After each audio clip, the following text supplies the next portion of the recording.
Hey Yeah, I'm guys, so excited. Tasha here with Whiskey, Wine, and Writing, and I'm Hi. here with. Oh, hold on, we're having some technical difficulties already. Nikki, say hi. Hi, I'm Nikki, and it's good to see you all again. We're very excited that we have Jessie Devine with us here today. Yes. Say hi, Jessie. Hi. And Hangouts, of course, is being a butt, so you might have to bear with us. We are looking for a new platform, so we don't have to deal with this all the time. So, hopefully within the next few months, we'll have a better platform for you guys. But Jesse is here, and he is going to be speaking about diversity in the publishing world and diverse books and all of that wonderful stuff. If you don't know the hashtags, there is hashtag We Need Diverse Books. There's a whole campaign going on with that. And the other one I was trying to ask Jesse about was hashtag diverse YA. So if you want to go ahead and for people who don't know what it is, give us just a little bit of background on these campaigns and what they're about. Diversify YA favorite websites, I guess. They do with all. I did an interview on there about being genderqueer. But there's all. I mean, there's people with disability from all different. It's a treasure trove of diverse writers, and you can read about their experiences and things like that. So. Very cool, very cool. So, I love that. What was that? Random sound. Okay, I don't know what that was. So, Jesse, you are also an author, and so what kind of books do you write? Like, are you YA? Are you adult? Tell everybody a little bit about yourself. Well, I write adult. I also.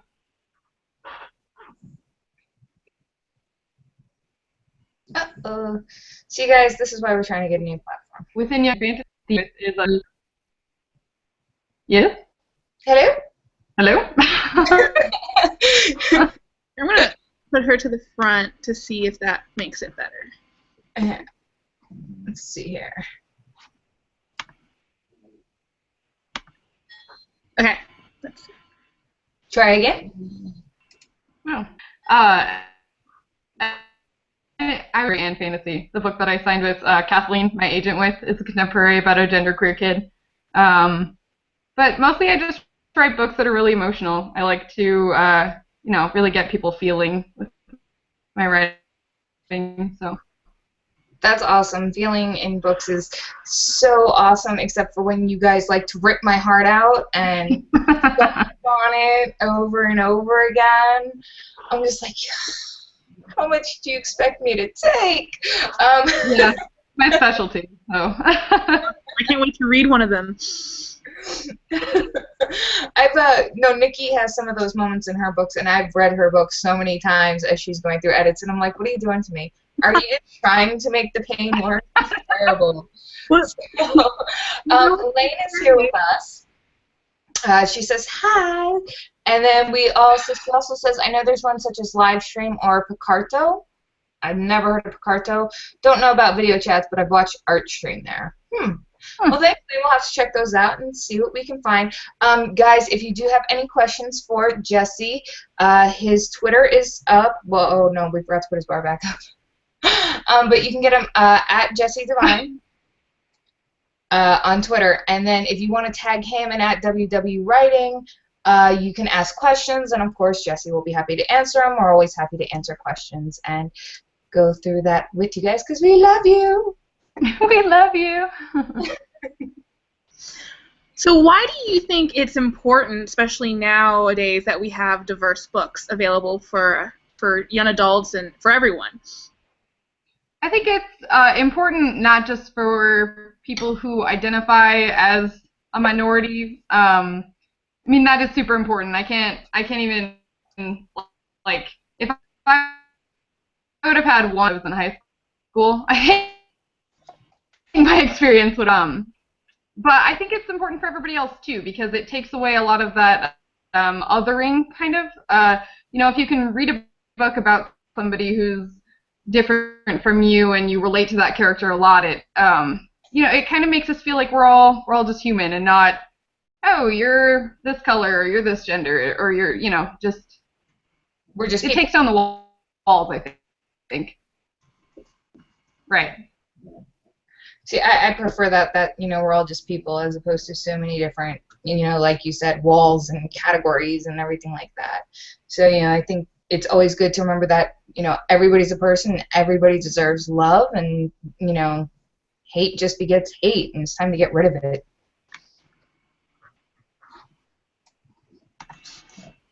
I think Jessie froze.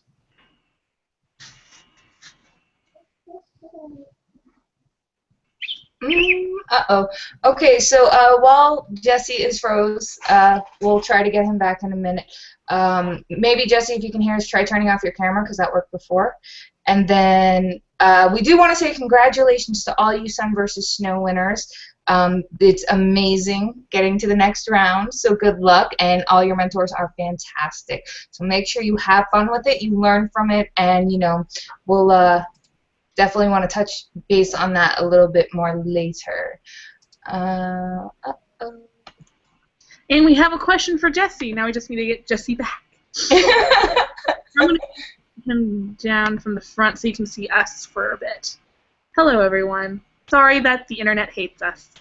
Tonight, it really does. Like, the last 2 weeks, Hangouts has just been being, like, a crazy pain. I'm not quite sure why. I think it's just the internet knows we're on the verge of awesome and how much we love talking to other writers, and the internet's like, we're going to make it harder for you so you'll appreciate it more when it works. And not to mention the fact we've been trying to get Jessie on since Pitch Wars. So it's like, we finally get on, and now it's going to be me. It's not nice. So, so when Jessie gets back, which we're going to work on that. I think when he gets back in, we'll try it without the camera for a minute because that was working really well before. So, and then for anybody who does, want to know a little bit more about the We Need Diverse books and the Diverse YA, you can definitely Google them. I believe they have their own websites. And so you can find out some more information. Of course, follow the hashtags on Twitter because their streams are always going pretty fast. And Jessie's back. I'm back! Yay! Oh, wow, and you're much clearer now, too. I think I jinxed it that fast. You jinxed it. Thank you, Tasha. It's all your fault. Hey, Jessie, try turning off your camera. That seemed to have worked before. And we're going to mute my phone because I didn't realize I forgot to do that. It's a night, guys. It really is. I'll dance in the meantime. So. Hello? Oh, no. Hello? Can you hear me? Yes. Yes, we can. Okay. So let's see what happens here in a second. Jessie, can you hear us? Okay. I can hear you guys. Perfect. Well, we actually just got a question for you. And it is, Jessie, have you watched Avatar / Legend of Korra? And if so, what did you think of Korra's ending? I have not watched that. I have no idea what that is. Sorry. Either. Does that have to do? I'm just wondering. Does it have to do like the whole diversity thing we're talking about? I'm not sure what that is. So we would definitely like a little bit of clarification on that. Yeah. If I haven't. I lost my string. Where did it go? Oh, there we go. All right. So Jessie is back, even though we don't have his beautiful face on camera because Hangouts wants to be a butt. But at least we can hear him now. And so, again, if you do have questions for Jessie about diversity in books or whatever the case may be, feel free to ask away. And Lane says it's a very diverse kids show. Oh, that's cool. So, Jessie, regarding diversity, also with television, do you think that social media and television, all that stuff, is starting to expand upon it and be more accepting of different paths in lives that aren't necessarily mainstream? I do. I don't think. I mean, I always want things to happen faster than they are. as a general rule. But yeah, I think we're definitely headed in the right direction with TV, media, books. I mean, we all saw they do all those amazing, diverse young adult books. So I thought that was just fantastic. Yeah, I also like kind of on the subject. I saw the TV show Transparent. I haven't heard of that show. Oh, it's on Amazon and it's about a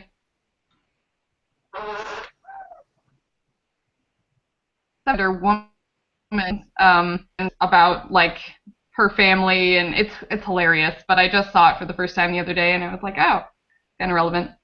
Well, in my Good. I don't watch as much TV. I think I watch TV like I watch a few shows with my husband like once a week, and then every 3 weeks I catch up on everything else that I've missed. So whatever is new, I have no idea what it is. I'm too busy with school and writing. I'm just swamped with all that. I don't get to watch TV that much. Yeah, I don't. So, and then so now go back because you were garbled out a little and kind of clarify a little bit for us what you write because that was a little hard to hear. So maybe let us know about that now that we can hear you. Well, I write young adult, and I write contemporary and fantasy. So the book that I signed is The Girl Kid. But I think we talked a little bit about how mostly I just like my books to be really, really emotional and something that people can connect to on a really deep level. It's very awesome. So for fantasy, is it like epic fantasy, paranormal fantasy? What kind of fantasy? I'm just curious.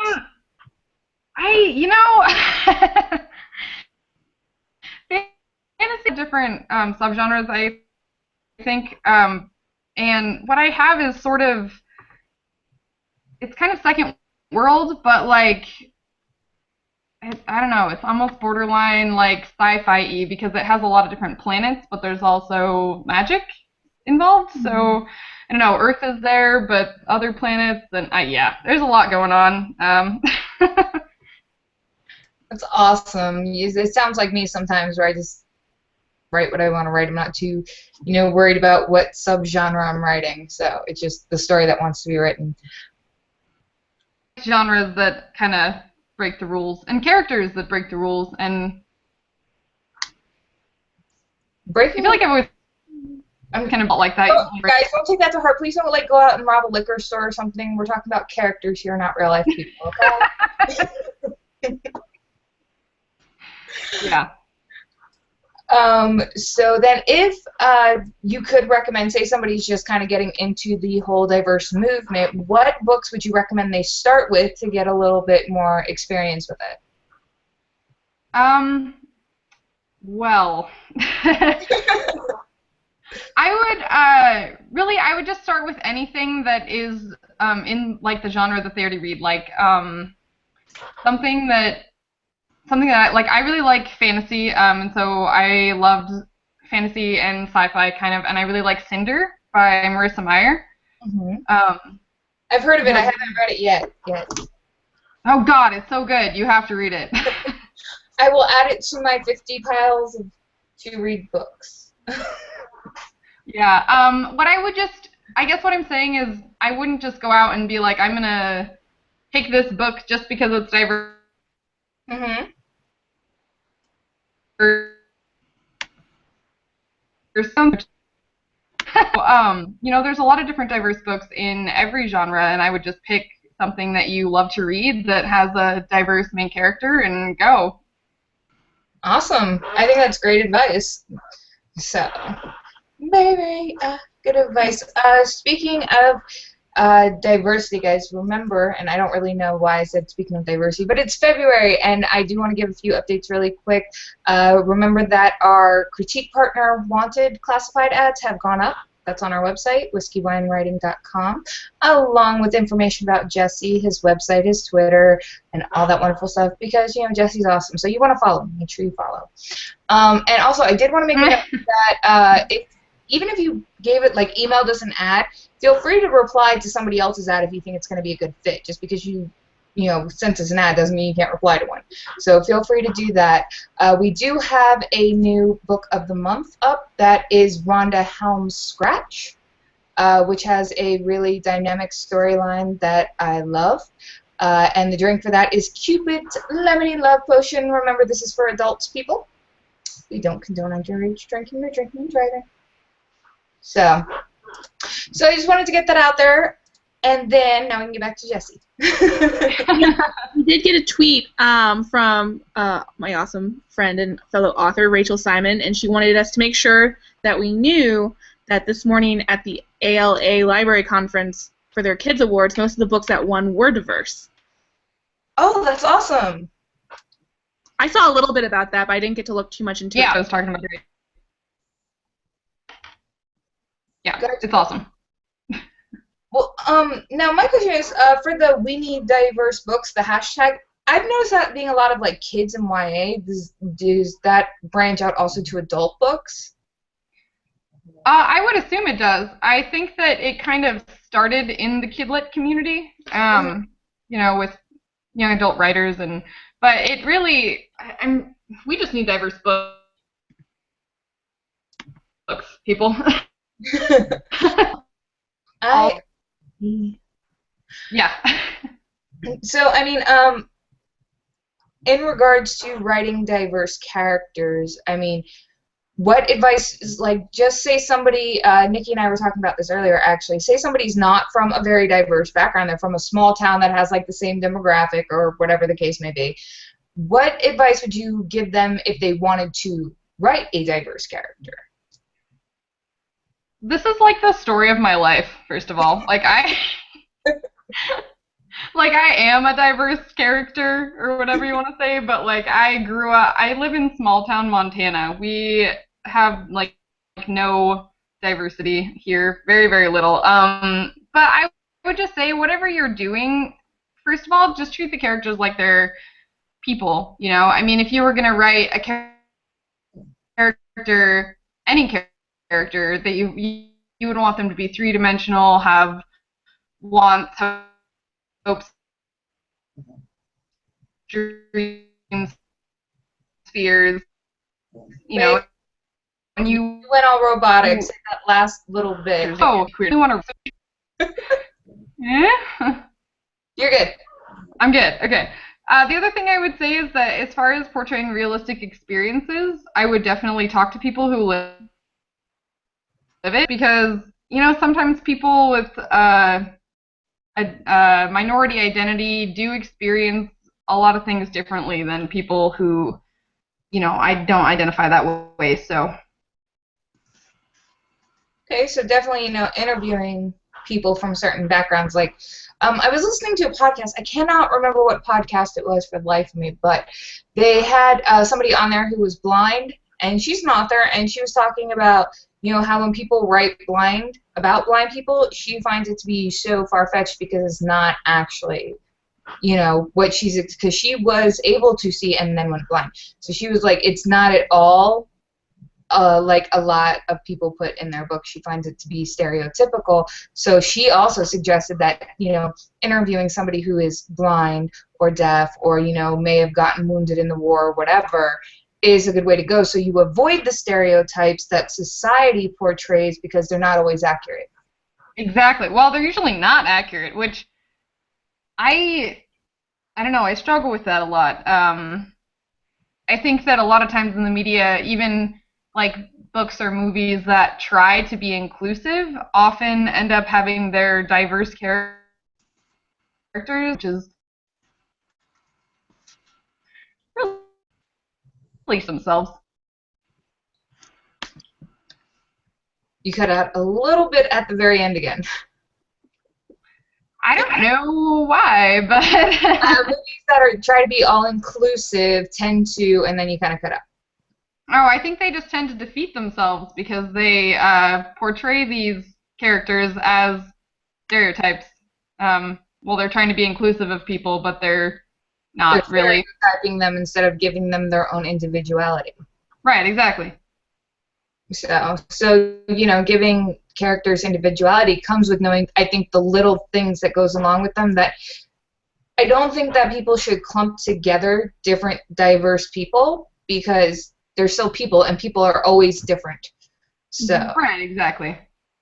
We actually just got a question from Gail Werner on Twitter, and she said, do you bring up skin color at all or write around it to avoid the dreaded cinnamon/mocha/caramel skin debate? I usually write about it directly. I think this is really easy for me because I write from first person a lot. So, I'm actually working on a book right now with a black female lesbian lead. And she just says, like, at one point, she's just like, oh, I'm black. Like, it is what it is, yeah, I think there was I don't know, it was on Facebook or YouTube or something, where they were like, if people tried to write white characters the same way that you would write black characters, they would have like milky cream skin and all this other stuff. I just thought it was hilarious and so true, because that, if you look at a lot of books, that's how characters who are not white are portrayed. Yeah, food references. I think you want to avoid that. Yeah, so let's work on getting the food references of skin tone out of books. That's a good thing. Right. But I think it's important to not write around it, because, then you kind of fall into this, like, well, of course the character's black, I just didn't really say it, or of course the character's gay, we just never said it, and that is, like, the definition of erasure. Like, we're here, you just can't see us. So I just let your characters be who they are, I think. I don't think there's a reason to hide skin color in a book or sexual, orientation in a book. Because if you're worried whether everybody's going to agree with your book, they're not going to agree with your book if it's not a diverse book. Right now. Yeah, nobody ever 100% has everybody love their book or agree with everything they've done. Mm-hmm. Someone was actually telling me, I don't remember what the book was exactly, but someone was saying that there was this controversial book where the African American community were upset about the portrayal of this black character and that it was unrealistic, but it was actually written by a black woman. And they're like, see, it could be written by the person who identifies with that group, and people will still be unhappy with the portrayal sometimes. Right. I think that actually comes down to even when men try to just write a female character and people say it's unrealistic, or vice versa, when female try to write a male character and they consider that it's not authentic. I think it just has to do with how you write it and how you portray the character. Mm-hmm. Right. I also think it's important to realize when you're writing and when you're reading that, like, no matter whose point of view you're portraying that character's point of view. You're not portraying a group's point of view. Right. So, I kind of feel like sometimes that gets a little hyped up where people just want to get mad for no reason over books or television or whatever it is, and it's like, it's characters. This is not necessarily the view of somebody who wrote it, produced it, created it. This is the character that's helping to drive the story forward. And so I think, in some aspects that needs to be realized too. True. And I think a lot of writers worry about that, where they think, like, oh, if I write a Mexican character, people are going to think that I'm saying all Mexican people are like this. Or, like, if I write a lesbian character, people are thinking I'm saying all lesbians think this or something. And I think we kind of need to get out of that head. Like, I'm writing what this character thinks, not what gay people think. Right. Lane has a question. She says, can there be too many LBGT characters in a story to the point an agent publisher wouldn't like it? She says, I've got 3 main characters and a few secondary characters in one of my stories. Well, I think that you're starting off by worrying is going to think when you should just write your characters authentically. I personally don't think there can be too many of a certain... no. The answer to your question, in my opinion, is no. Other people are going to feel differently, and maybe some editor or agent or, whoever is going to look at that and be like, yeah, why are all your character's gay, I don't like this. But then, do you really want to work with that editor? Or do you want to work with somebody who loves your characters and the story how it is? I mean, that, again, what we've always said, I think we've said it at least once an episode, is that this is the most subjective business on the planet. Some people are going to love it, some people are going to hate it. That's just what it comes down to, and it doesn't matter what's in your book. Some people are going to love it, and some people are going to hate it. It's true, and you know, do not straight wash your characters or whitewash your characters for the sake of being commercial. I think that defeats everything that we need to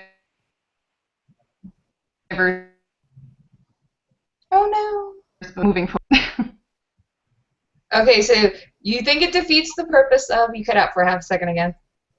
Oh, just diverse book campaigns, you know, like we need diverse books, and I mean, everybody who's working toward diversity in lit now, you know, if you start straight washing your characters because you want your book to sell, kind of defeats the purpose.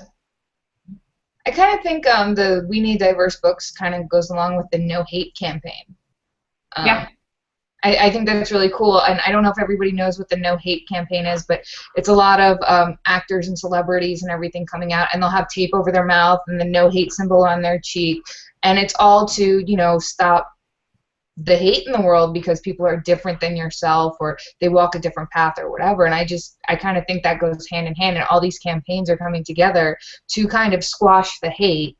And like Jessie said earlier, I really think we're going in the right direction with this, because people are people at the end of the day. Yes.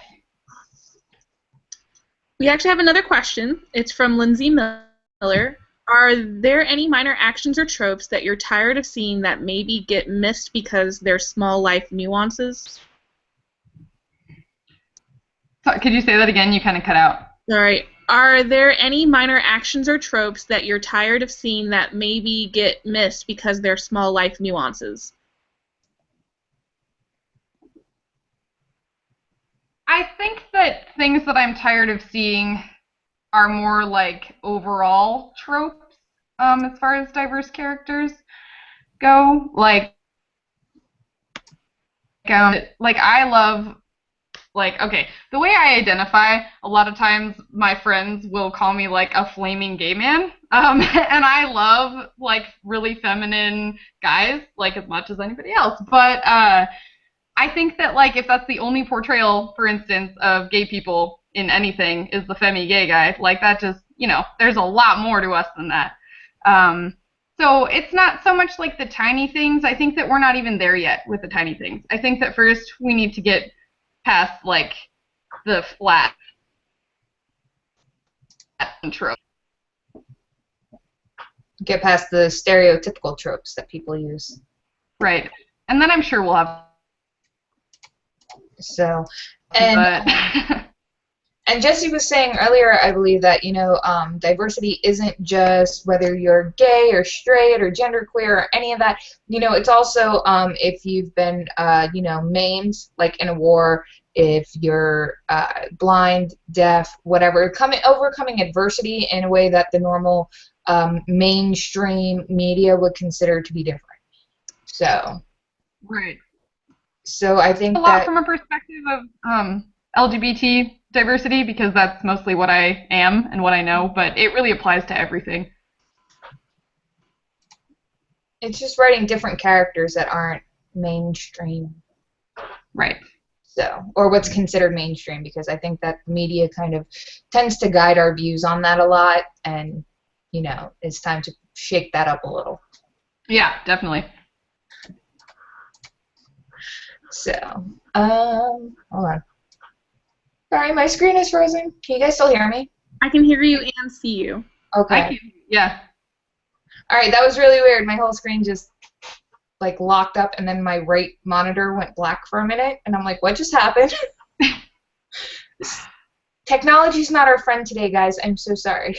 I think it's because also they, as in the internet, that person, knows that this is just such an important topic to discuss, and I feel like whenever we're having those important topics that just need to be spoken about more, that's when things try to stop them.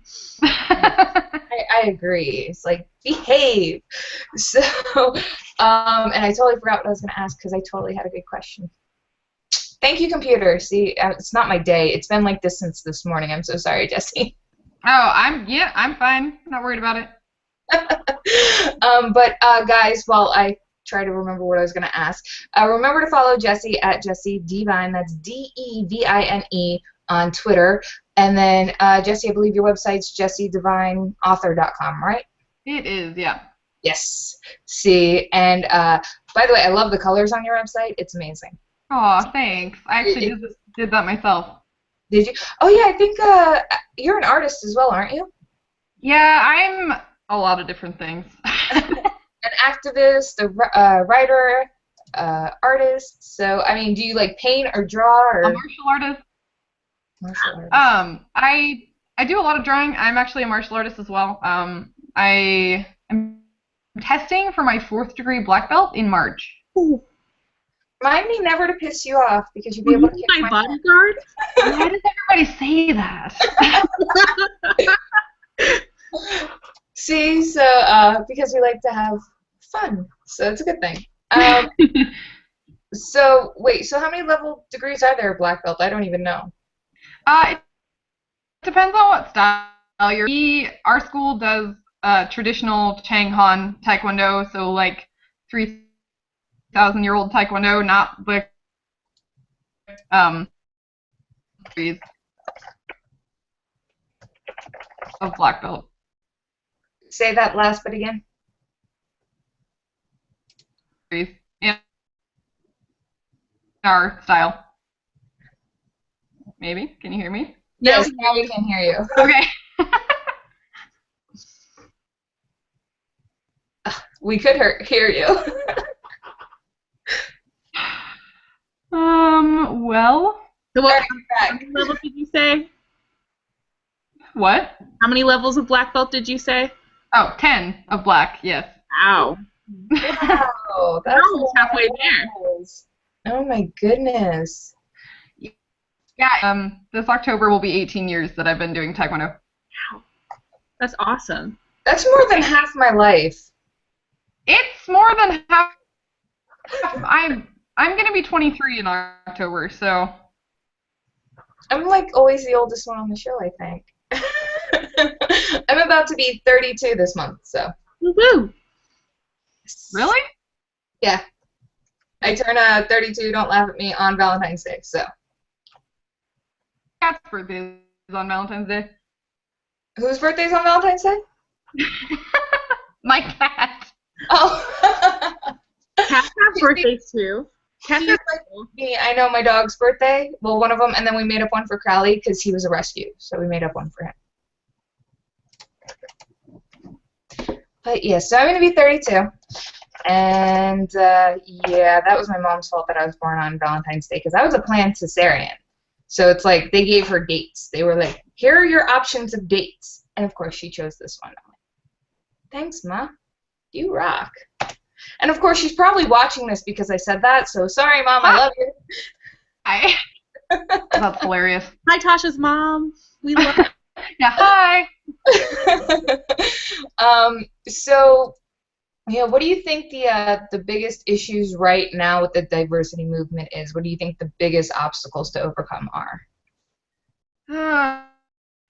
I think the biggest obstacles are, well, honestly, I think the biggest obstacles are convincing people that their stories are worth telling. There's a hashtag, and it's the hashtag is don't self-reject, I think is what it is. And it's, I mean, a lot of diverse writers really struggle to write characters like themselves and tell their own stories because, you know, a lot of times we're told that our stories don't matter. We don't ever see our stories to sometimes believe that we hear them. So I think that that's a big obstacle is, you know, people. Also, on the other end is convincing people that they'll sell. So I think we're kind of moving away from that obstacle. Well, yeah, I've seen on the hashtag manuscript wishlist, MSWL, I've seen a lot of agents, wanting diverse books. So I think regarding that end, yeah, I think that's definitely moving in the right direction. Right.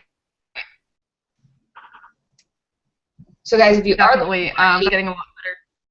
If you are looking for an agent that's looking for a diverse book, check out the manuscript wishlist hashtag, I can't talk, and their website, because there is a way to, break down the different genres and what agents are looking for. So it might help you narrow down your search for what kind of an agent, or not what kind of an agent, but which agent you want to query.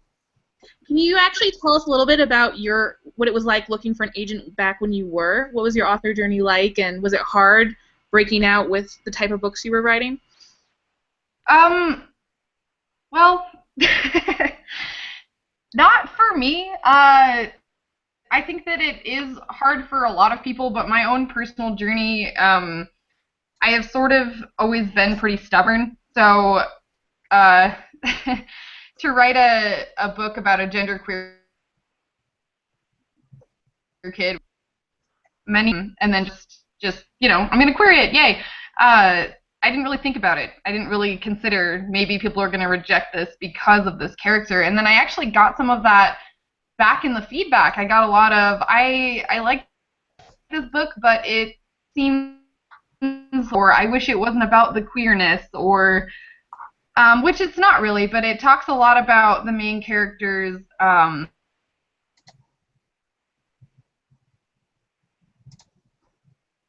it was actually kind of shocking to me. I didn't think about it beforehand, but I was like, oh.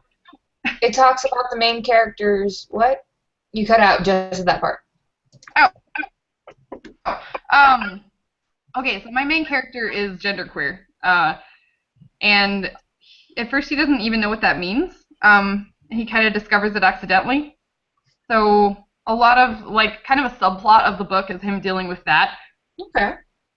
So that's yeah, that sounds pretty dynamic and awesome. So, now, what made you want to write books? Because I'm just, I ask this to everybody. What was it? Have you always wanted to be a writer? Was there a certain book that influenced you, a certain author? What was it that made you say, hey, I want to be a writer? I love this question.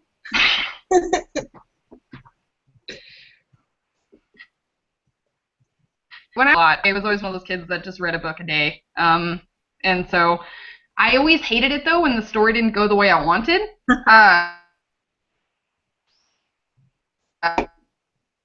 Wait, you're cutting out. So Did my laugh kill him? I'm sorry. Come back. Hello? Okay, there you are. So you were a kid who read a book a day, and you always hated it when it didn't end the way you wanted to. Oh, yeah. So I just wanted to write it myself. That was my inspiration, was I just wanted the story to go my way. I was kind of like so, with that, yeah. I can understand. Yeah. It's really irritating when you're like, no, this is not supposed to happen this way. Yeah, exactly. So I actually started my first manuscript the summer of my 8th grade year, and it will never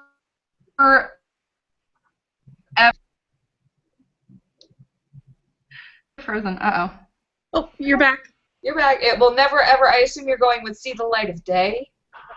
Yes, that is exactly what I said. Oh, no, but these are the best kind. When you're No, I told my mom to burn my old manuscript with fire because after changing her computer 5 times, somehow she managed to still have one of my old manuscripts from when I lived with her on her computer. I'm like, kill it with fire, okay? Yeah. But as far as authors, my biggest inspiration, I think, is Scott Westerfeld. He writes the Uglies series. That's my favorite series, but he also writes a bunch of different other. And I tweet him all the time. That's He's my favorite. Answer back? Well, yeah. I love when your favorite authors are on Twitter and you tweet to them and they tweet back. That's just amazing when they do it. It's such like a fangirl or guy moment. You're just like, they tweeted to me. Oh, I know. It's one of those things where you stare at the tweet for a while and you're like, what? How should I answer? What should I say? Should I say nothing? What should I? How do I do this without sounding completely stupid? That's always my big one. Yeah, exactly.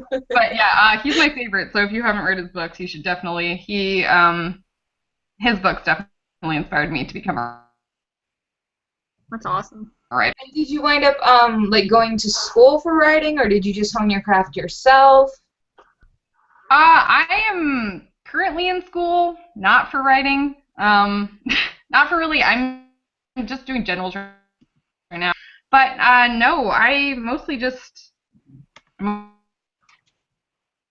You mostly just read and learn and whatnot.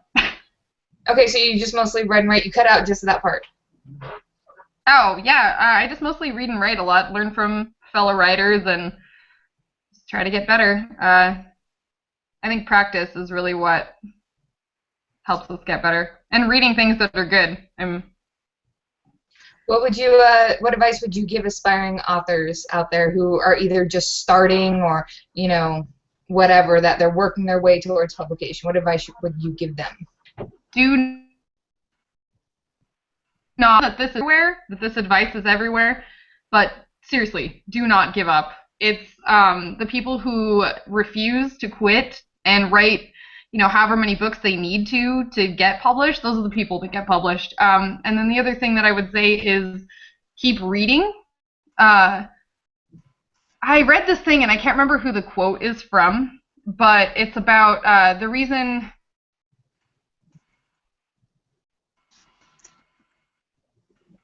writing is because you have a good ear for good writing. And then, so you know that yours isn't up to par as much as you would want it to be. And I think that discourages a lot of new writers because they're reading books and they're like, how come mine's not as good? Well, since you know that, you know what good is. So if you keep practicing, you'll get there. And I can't stress that enough. If you just keep writing. And if you know that your first or second draft isn't up to par with what you want it to be, then you can edit and revise. That's what that's there for. So just because you finish a draft, whether it's 1, 2, 3, or 5, doesn't mean the book is ready. You might still have to work on it a little, but keep like Jessie said, man, keep going. Keep going. Yep.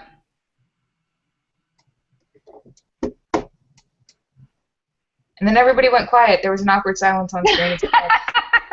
I'll dance. No, usually right about now, Nikki chimes in with something.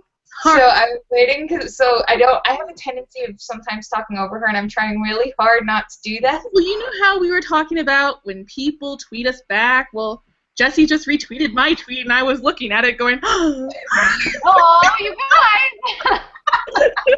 Sorry, because I don't, I'm sure people who are watching know I try to tweet as much as I can about what we're talking about so other people will know, and I got distracted. I'm sorry.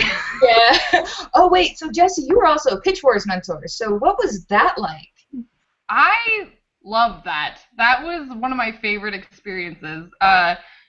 Just to be able to take somebody, and naturally I asked for diverse manuscripts, characters that were main characters who were diverse, and to see all the talent out there and just be able to help somebody who was like this close. And my Pitch Wars mentee actually just signed with an agent, and that was the best thing ever. Who's your mentee? Yeah. Lindsay Miller. She actually asked you a question earlier. Oh, it made me laugh. Hi, Lindsay, and congratulations. That's fantastic and amazing. Are you going to mentor again? Yeah, but I love that. Oh. What? I said, are you going to mentor again? Have me. If they'll have you, is that what you say? You cut out again. Yeah, Brenda, who puts on Pitch Wars, I'll hope she'll take me back. Brenda's amazing. You obviously have a great track record. Your mentee got an agent. That's fantastic. Absolutely, that's amazing. Yeah.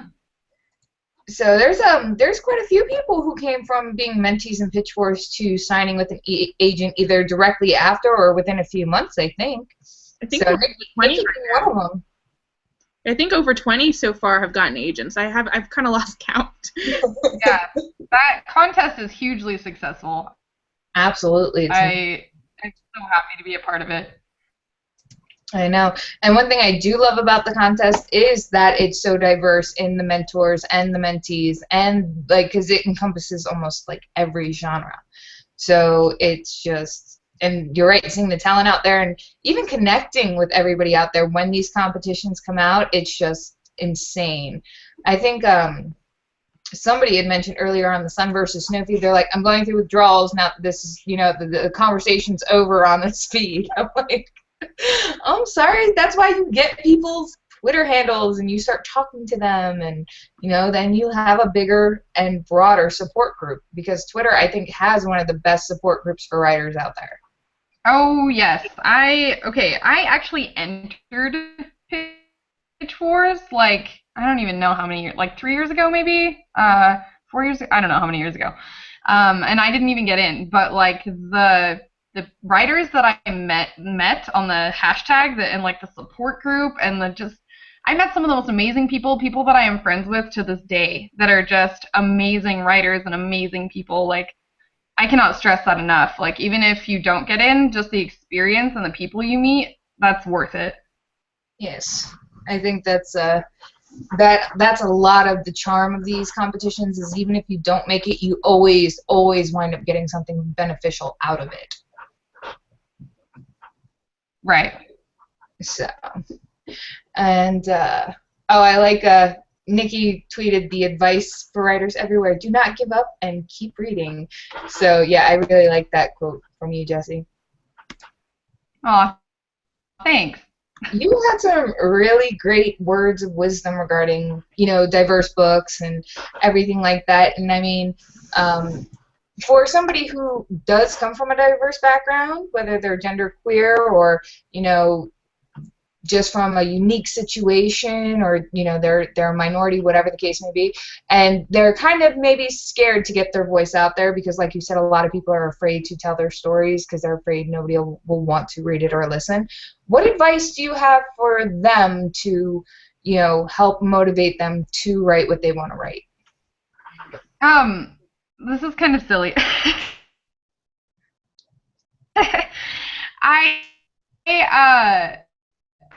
I actually didn't used to as much now about the industry. Like, when I didn't know really anything about the industry, I never thought about it. But when I start to feel scared to write my stories because of that, is I literally like say to myself the words, "Put your walls." Wait, say that again. You cut out. Well, I actually say to myself, because if I think about me being in my little, don't let the industry in, don't let those thoughts in, don't let anything in while you're writing. You can't think about what people are going to think. You can't think about whether it's going to sell. You can't, if you're a diverse writer, it's scary. You can't think about anything else, how it's going to be received or anything like that. You need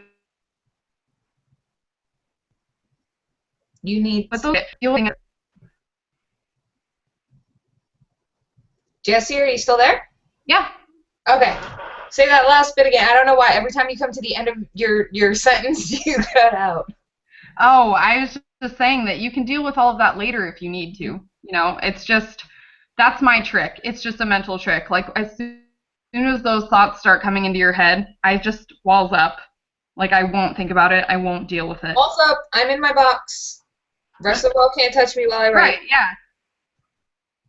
Exactly. I think it's like when people talk about their editing caves. It's like they're just lost in that abyss of editing, and the rest of the world, just, you can't even hear it. And I think that kind of goes with when you're writing too. Mm-hmm. Exactly. So, and so I know you mentioned some of your favorite authors and all that good stuff. There was I'm telling you, I'm still trying to think back to that question that I had when my computer froze, because it's like right on the tip of my tongue and I can't think of it. It makes me sad. So what obstacles when you first came, because you said at first you didn't know a lot about the industry when you first came into it. So what obstacles in the beginning did you face that you learned from?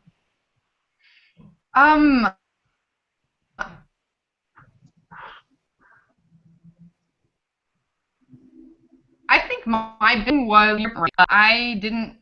That's one of those manuscripts that will never see the light of day. But I think that, like, when you first come into the industry, I mean, you have those special people who have the first manuscript, first person they queried is their yes and their book deal, and I mean, but that's really unusual. So like that was my biggest obstacle, was just a ton of rejection. So I mean, in that case, I would just say go back, fix it, like learn more, write more, edit more. Yeah, but besides that, I think that was really my only. I was sort of self-defeating in the beginning because I jumped the gun on querying. I did that too with my last novel. It's okay. I think we all have that moment. It's awesome. Let's send it out to the world, and then get kicked in the butt. Yeah, that's generally not how it works. But hey, you live, you learn. So that's the great thing about that was you. Yeah, that's the great thing. You always learn, and it's not like because you get rejected once or twice or 10 times that you're gonna get rejected every time. Either by writing another book or just editing the book you already have. Right. So, but I think there is that, like, I believe it's 6 months if you query an agent, though, and you get rejected, that you do have to wait 6 months to query them again, I believe. I don't know if there's any hard and fast rule. I think that's probably, I mean, if some agent says that on their website or whatever, then yeah, definitely follow their rules. I would just think that if you query an agent and you get rejected, especially if you're querying the same book, make sure that you've actually revised it. Like, don't, do a line edit on it and send it back.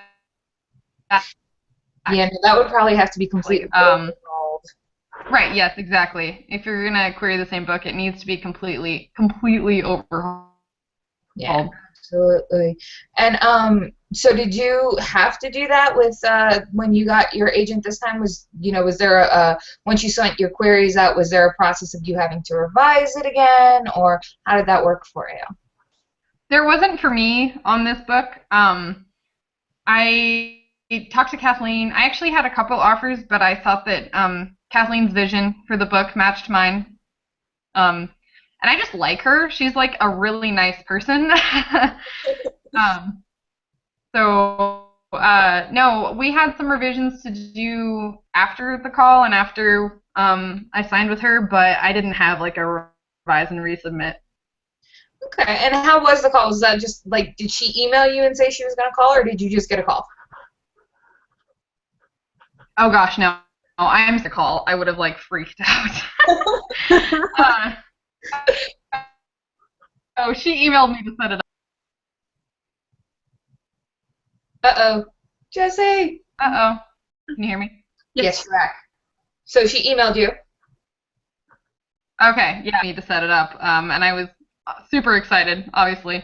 But yeah, I was grateful for that. I've heard stories about people just randomly getting a call. I'd probably explode. I don't... I got one of those, and it made me like have a mental breakdown in my office because I'm like, I'm at work. I don't know what to do with this. Oh, but I think it's funny that it can go either way. So, guys, if you are querying, be prepared. Have your cell phone with you at all times. And also know that it's okay to let it roll to voicemail.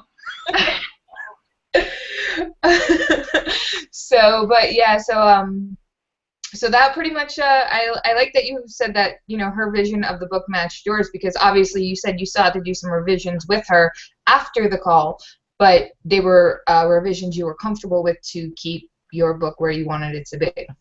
Oh yeah, I mean, I basically knew she was the right agent for me, because as she was saying, I think we should change this, I think you should add this, I think you should do this, in my head I was already thinking about it, and I was like, oh, this is gonna miss.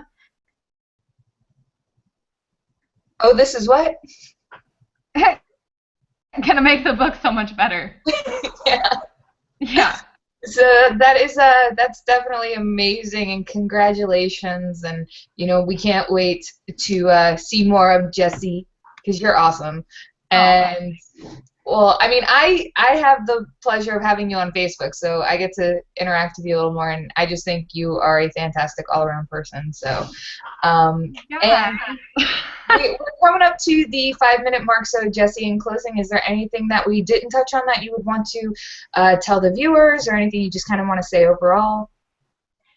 Not really. So, I mean, I've already said this, but just write diverse characters. That's all I can say. Like, we live in a diverse world. There are lots of different colors.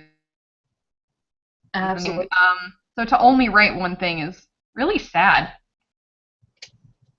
So I actually I live in South Florida, and we call it the melting pot because there are so many different nationalities and mixed people, just of every different race, shape, size, sexuality, everything. I mean, you can't walk down the street without seeing 3 people from 3 different backgrounds. It's the way it is down here. Right. That's nice. I grew up like this, so when people would bring up like racism and stuff to me, I'd be like, what? I don't understand. What is that? Yeah, and you learn about it in school, and I'm just like, how are people like this? Because I grew up in a place where it was mixed people. So to me, it's always been, I don't get it. I'm sorry, I just don't. So, but yeah, but I do want to say thank you so much for being on with us tonight, Jessie. Talking about diversity in books has been so much fun with you. Are you still there? Yes, hello? Okay, go ahead. Oh, I just said thank you for having me, even though Google Hangouts hates me. No, Google Hangouts hates us. It's not you. It's us.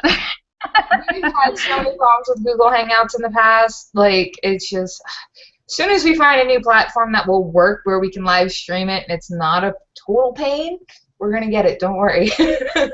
No, and I love having you on and talking about. I just think this is such an important thing to discuss because one of my favorite things ever said to me when I was a kid that I learned so much from was I wrote an article for the newspaper about how I loved Hanukkah as a Christian, and so this rabbi invited me to his house and he sat me down and we were celebrating Hanukkah and he goes, I just think that it's so important that if you can understand where I'm coming from and I understand where you're coming from, our world could be such a better place.